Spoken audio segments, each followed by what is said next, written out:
A contravention or a breach of a family law order happens when someone does not follow court orders. Breaching a family court order without a valid reason is an offence. The court may decide to do a variety of things depending on the severity of the breach, the circumstances surrounding why the breach occurred, and whether the breach was a repeat or one-off.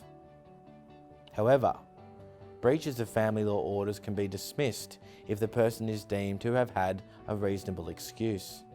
There are a multitude of things that might constitute a reasonable excuse, and it is ultimately up to the court to determine if the excuse is reasonable or not.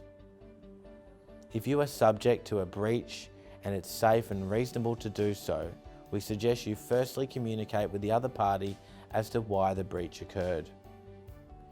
If the other party is unwilling to comply and has no reasonable excuse, then you can apply to the court for a contravention order. If you apply to court for a contravention order, then the court may make an order that firstly ensures the resumption of the arrangements set out in the earlier order, compensates a person for lost contact time, it could vary an existing order, it could put a person on notice that if they don't comply with an order, they'll be punished, or it could go as far as punishing a person by way of a fine or even imprisonment.